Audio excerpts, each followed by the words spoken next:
If you want to talk about grit, today's conversation is with a woman who got started as a loan officer during the subprime mortgage crisis at 20 years old, and she stuck it out and succeeded and is still in the real estate investing space today. So today I sit down with her and we talk about the mid-size multifamily space, like 50 units or less, investing in South Florida, and what it's like to have the freedom as a mom when you're a real estate investor and entrepreneur instead of a W-2 employee.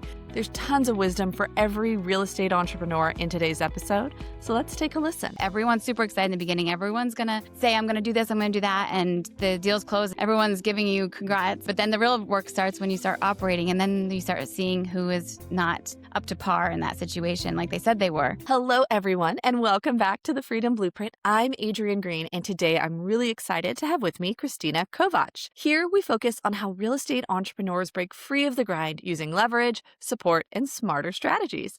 So let's dive into Christina's story. Christina, thanks for being here today. Hey, Adrienne, thank you so much for having me. Now, for listeners who are meeting you for the first time, can you give us a quick overview of your real estate world today? You know, the types of assets you invest in and your current portfolio. Sure. So right now I am very much diversified within real estate, from some of the things that were flips early on that became long-term rentals instead of the flip. I decided to hold them. Short-term rental, just have one, sold off a few in the past, realized that my passion truly lies in just one true love and not juggling multiple of those. And then multifamily, I have a lot of LP positions. And then I am also JV partner as a GP and multiple acquisitions throughout Missouri and a little bit in Pennsylvania. And then I also do some private money lending. And I also have an RV park that I invested in a couple years ago. And listeners, you're like, oh my goodness, that's so much. Well, Christina got started in real estate at just 20 years old. So she's had, a few years here to try on different things and to really build this depth and width of a portfolio. Now, I want to go, Christina, to when you got started. I know you were working kind of in the lending space. How did that early exposure to lending, to capital markets, shape the way that you're evaluating your deals today? Sure. Well, at 20, I really knew nothing. So I was just a big sponge taking in everything that everyone was telling me.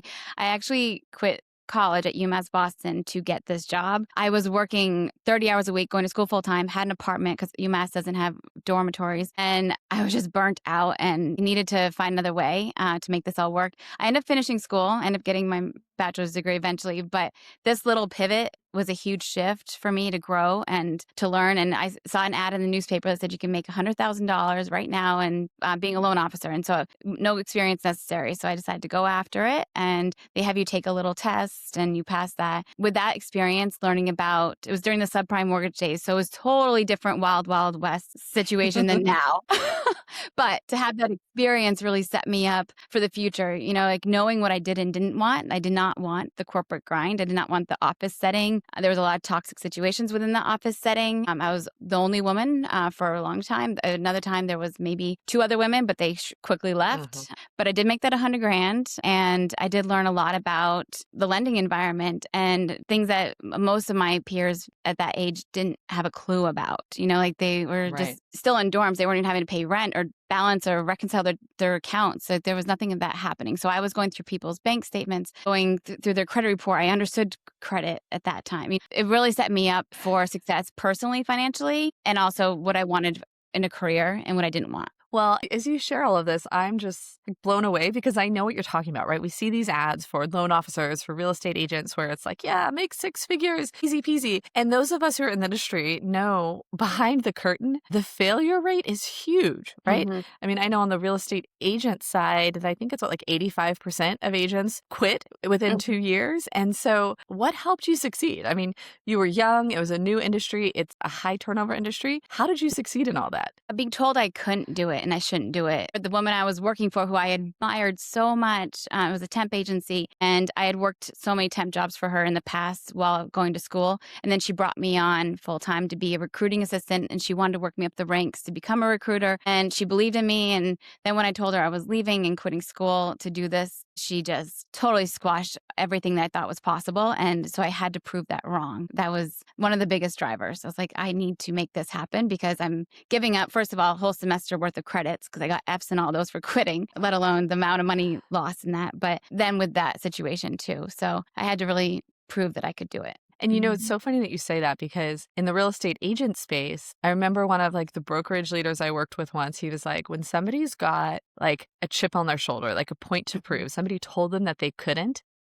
they work their booties off to prove it wrong. Like that is one of his number one indicators that somebody's going to be successful in the field. So I love that you were another one of those. So let's fast forward a little bit to today so that listeners who are also in that multifamily space can start to hear what you're thinking there. So I know you focus on 5 to 50 unit multifamily. Is that accurate? Yep. Okay. That's like a very specific niche that we don't see a ton of operators in. A lot of multifamily operators, they want to go bigger, bigger, bigger. So what opportunities are you loving in that segment that other investors might be overlooking? So there's a point where it's mom and pop owners versus institutional. And that was a nice little happy space that I felt comfortable in with my own personal funds. I don't syndicate. So they're JV deals I do with only a few partners. And so we're coming in with our own cash. So it's also what I can afford. So that's part of it. But really, there are syndications that possibly I'll get into in the future. But I really, again, wanted to prove myself in the space that I could operate these deals because I'm new to multifamily as of 2021. And that's when I started learning about it. So I feel like too many operators came into this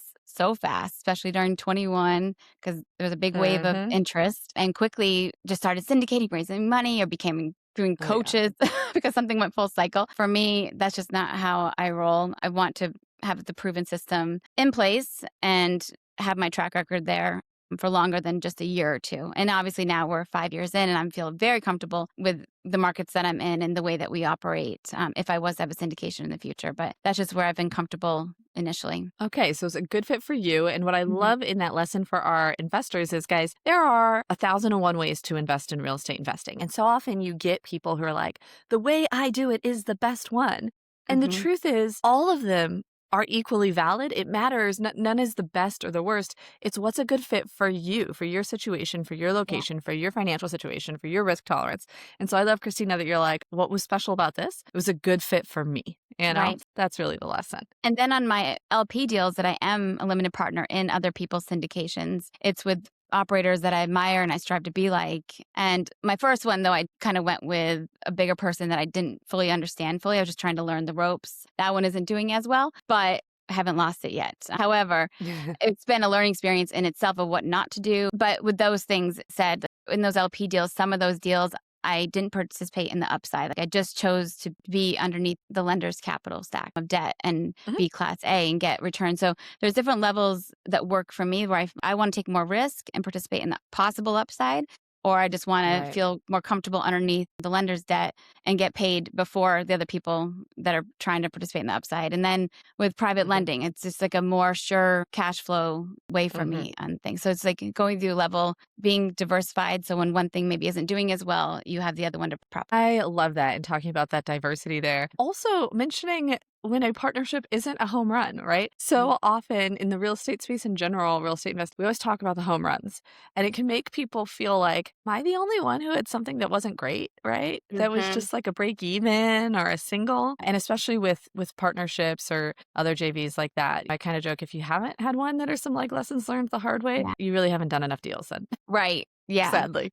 I think that's what I keep hearing from a lot of people that recently we're at a real estate conference and people that haven't invested in real estate yet are because they don't trust the people. They're scared of partnering up. Unfortunately, there are going to be situations where you're not going to know 100% it's going to be perfect. But in those situations, you can prepare. So I had one partnership that did not go like I thought. Everyone's super excited in the beginning. Everyone's going to say, I'm going to do this, I'm going to do that. And the deal's closed and the Facebook posts are up and everyone's giving you congrats. But then the real work starts when you start operating and then you start seeing who is not up to par in that situation like they said they were. Right. But Mandy McAllister recently she recently talked about a shotgun clause. And I'm like, I always thought there should be some sort of performance clause in our OAs, is if you're not performing to this standard that you said you were going to and put out each other's roles. And if you're not doing what you're saying you're going to do, then there needs to be a performance clause or a shotgun clause in there. So there's different things you can do. And that's once you're part of the space more, or you're learning and listening to these podcasts, you can prepare yourself properly to have these partnerships actually work out just fine. It's just preparation. Right. And I think that's a good point. You always want to think about the divorce, right? Put into Yeah. that original contract. Because at the time, when people get married, right, they think it's going to be hunky-dory, beautiful, every day is going to be the best day of your life. And yet sometimes things happen. So let's prep for that in the original agreement. What are we going to have? How are we going to handle disputes? If somebody's underperforming, what is our standard of that going to be? How are we going to replace them? All of that. So love that. Very good point for all of our listeners. Now, I want to get some more of your wisdom here about these multifamily properties. I know that something you share in this space, especially with that, let's say 50 units and under, where we don't have institutional investors as much, you talk about treating these multifamily properties like institutional assets. So if I am another investor in that space, what does that actually mean to me? If I'm trying to analyze the property to buy or the one that I'm running and operating it, what would a few points be where you're like, this is how you treat it like an institutional asset? So know your current market cycle. And then with the underwriting, based on pro forma, the brokers are going to try and push that. But at the same time, you need to know what the actual numbers are. And if there isn't a good rent growth happening, which is happening currently, either it's negative or it's flat in most markets, you need to underwrite for that and not prepare on the crystal ball. This is not something you just take a speculation at and do. And ultimately, so being conservative underwriter, I think, is what a lot of lessons I've learned for a lot of people. And then when it comes to running the property, that's when the real work starts, and you need to be on top of it every single day. I am always taking a quick glance at my dashboard with my property managers, the Appfolio and Buildium. I work in both of those. And every single week, I shoot off questions to the PM with what's happening with the unit turns, what's happening with delinquencies and collections, with specific maintenance on units. And then we prepare for pricing guidance for each month ahead of the renewals. We let them know everything that's happening. If leasing is falling short, I post the Zillow ad. I post Facebook ads. I am very much involved to make sure this property is going to run as best it can, because they don't own this asset that property managers see. There's only so much they're going to do. They're going to try their best. And I have one of the best property managers. Truly, I love her. And we have the best communication.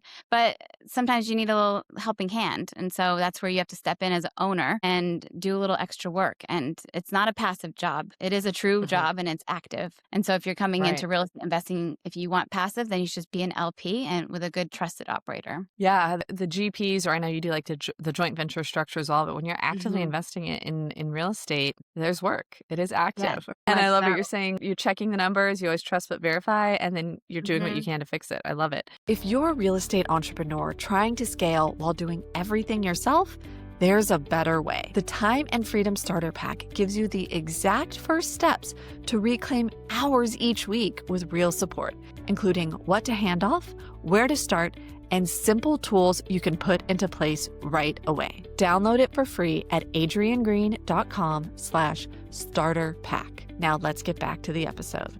Now, you mentioned pro formas. So let's talk about that and getting into underwriting. Today's environment, expenses, insurance, financing. I've heard it seems like we're coming maybe to the end of this roller coaster ride after a few years, especially you in Florida with insurance. What are your best practices or your wisdom to people now? We're end of Q1 2026. What are your best practices in terms of underwriting that you would recommend to people? Well, just keep shopping. Also networking with people, other operators, seeing what they're paying. I mean, when you have a good network of people, everyone is typically sharing numbers with one another and contacts and vendors with one another. So that's huge. There's only so much you can do on your own. It literally takes a tribe. So if you have a good network around you, that is going to help you the best. And knowing your market inside out when it comes to vendors, this is something that just takes time.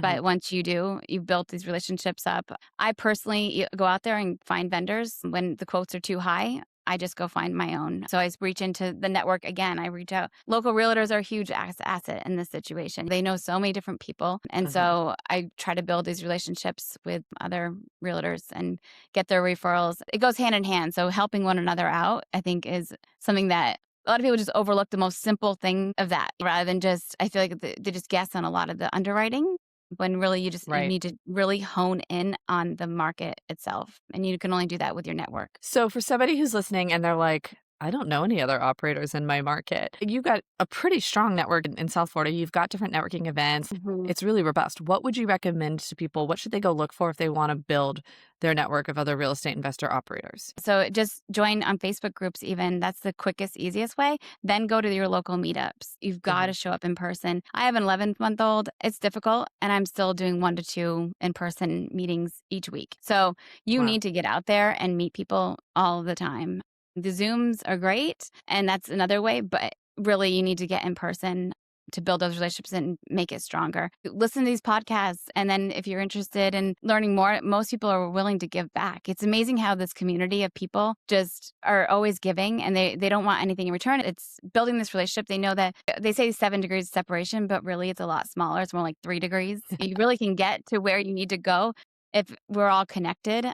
LinkedIn has been huge. I have loved doing Yona Vice's commercial real estate challenge. It's where a bunch of people Mhm. from commercial real estate gather, and I think he does it every quarter. And we join these pods and we post for 10 days about something commercial real estate related. And you're helping each other out by commenting and liking. And then you're also getting to know these people so intimately within your pod. And you're also showing up in the algorithm a little bit better. So it's all just about showing up and adding value and just putting yourself out there and get uncomfortable. So there's Right. nothing's going to happen if you stay comfortable. A lot of great wisdom within that.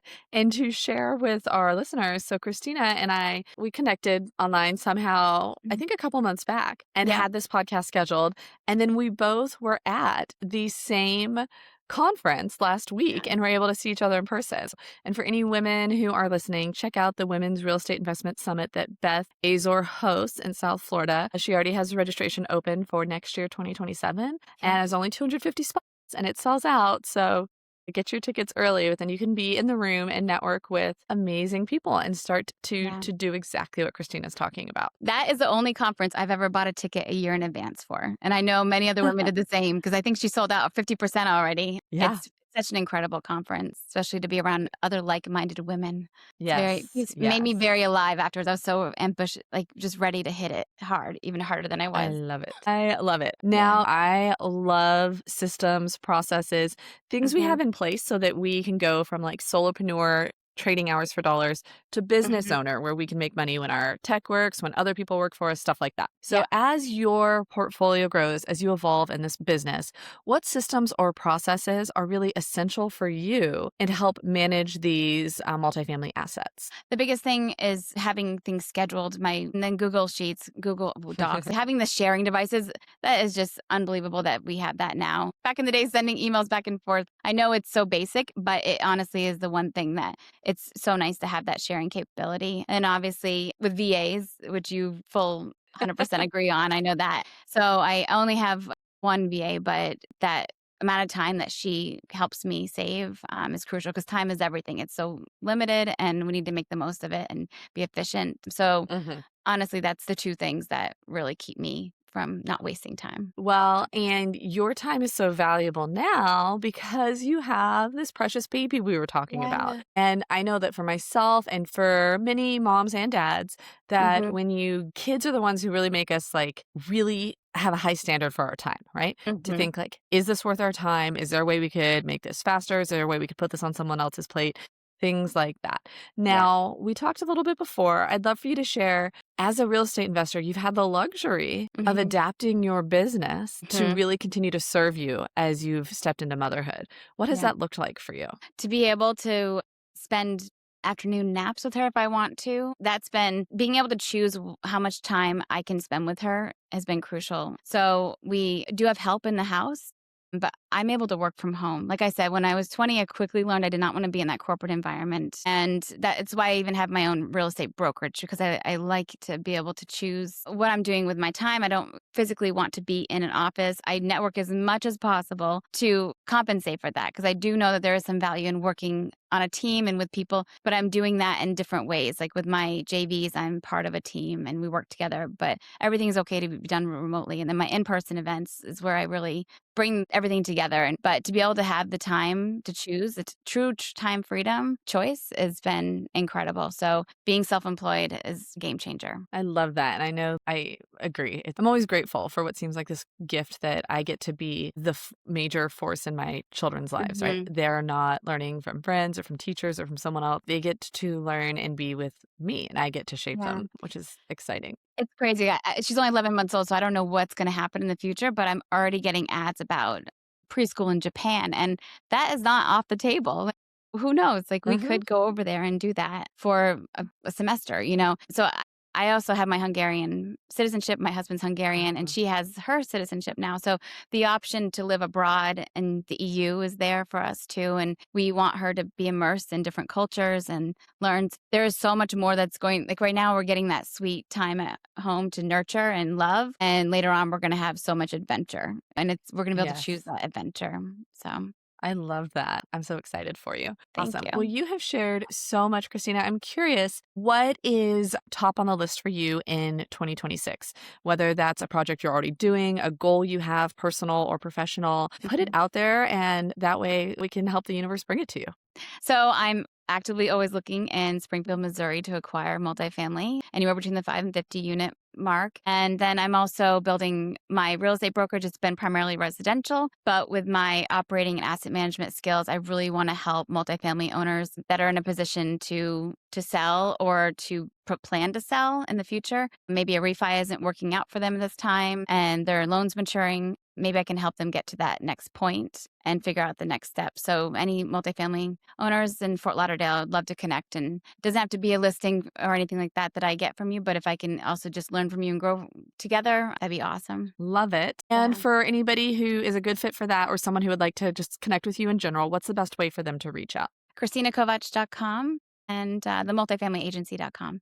So on there, my Calendly link is on Christina Kovacs, and we can connect anytime. If you have 15 minutes or 30 minutes, we can just get to know one another and keep growing together. Perfect. And guys, of course, the link is in the show notes, so you can do that easily. That is a wrap on today's episode of The Freedom Blueprint. If you found this helpful, if you know somebody who would love to hear from Christina and her story, please go ahead and shoot this over to them so they can listen as well. And join me again next week for another episode of The Freedom Blueprint.